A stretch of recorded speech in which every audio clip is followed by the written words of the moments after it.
Hey there, everybody. Welcome back with the Plat. Purplatypus is the name, and today we're reviewing Call to the Lamb after 10% completion.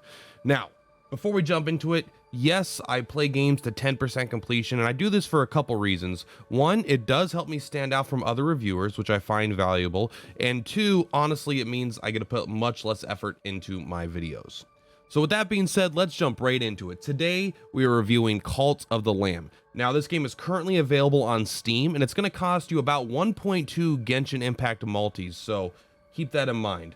So very first, we're going to talk about the story before we jump into the game. And I'm going to be honest, I don't really get it. So the game starts, and you're playing like this little creature thing, and like you're on death row, it looks like. So you're being taken to basically the electric chair, I assume for some horrendous crimes we've done in the past. And as we're about to receive our punishment, we get possessed. We make a deal with the devil and get possessed, and we kill all the guards and the wardens around us, and we just murder everybody, probably what we were doing originally, which is why we're here in the first place. And then we break out and we start kidnapping people and possessing them with demons so that they'll follow our orders, basically. I don't really get it, but I think it seems like maybe it's some sort of like meta commentary on an artist's struggle to find self-worth. But needless to say, it's not really for me. But with that being said, we're going to just jump into the game and kind of get a look for what is going on here. We're going to talk about the graphics. Now, when it comes to the graphics, I don't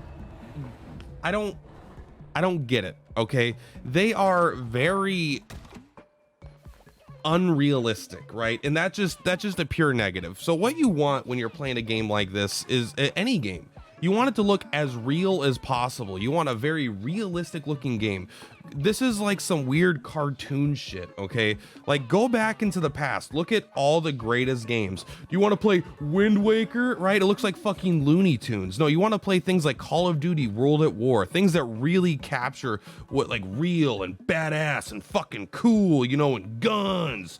But this kind of shit is just, I don't know, what am I, a child? Come on. And so when we go into gameplay, this is where things really take a huge dive for me. So you start the game, you're in some sort of dungeon and you're killing stuff. It was kind of cool for a bit, but then what do? The rest of the game is you're in this like little box. You have to go around cleaning up vomit.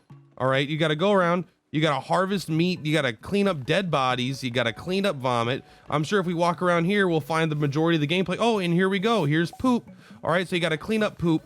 And if you're unlucky enough to have any fucking followers, every morning they get up and they poop more. So you're just running around cleaning up fucking poop all the time, constantly. Poop, poop, poop, poop. All right. And so like, yeah, there's like this other mechanic where you can like go into a dungeon and do stuff, but it's like you can't even do it. You don't have time. You just got to sit here and do that. And finally, when you clean up all the poop, you get it all cleaned up and you're like, okay, it's looking clean around here. All right, I'm going to remove, now I got to remove this rock. Okay. I don't want this rock here. I got to sit here and I got to destroy it. I've been working on this for most of the 10% of the game I've played.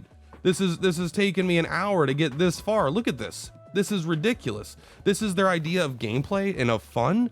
The cleaning up poop and hitting a rock for 2 hours. I call it the poop loop, okay? Because that's what their gameplay is. It's just a poop loop. It's not fun. They have this other aspect of the game, and I don't know. I don't even know if you can go out into the dungeon again. I think you have to collect all this stone and all this poop, and then you finally can build like an altar of the poop and rocks that lets you go into the fun part of the game. But like, it's behind so many walls. Who can even like enjoy it? It's ridiculous. And sound, as far as sound design, this is gonna be very quick. I don't play games with sound on. Whenever I'm playing a game, I make sure to mute it, and I blast Crawling by Linkin Park. That way I could really immerse myself and get into the mindset that I need to be in for a review. And with all that being said, I think I'm ready to issue my verdict. You know, this game, the graphics aren't realistic.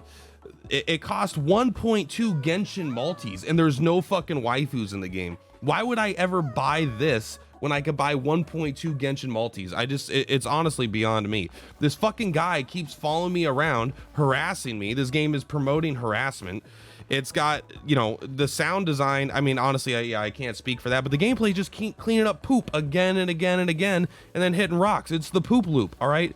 I don't know why anyone would want to play this game. It makes no sense to me. So I'm going to have to give this game a solid 7 out of 10. I mean, it does have a little bit for everybody, but that's going to be it for today for the Plat guys. Thank you so much. Purplatypus is Purplatypus. I'll see you in the next review.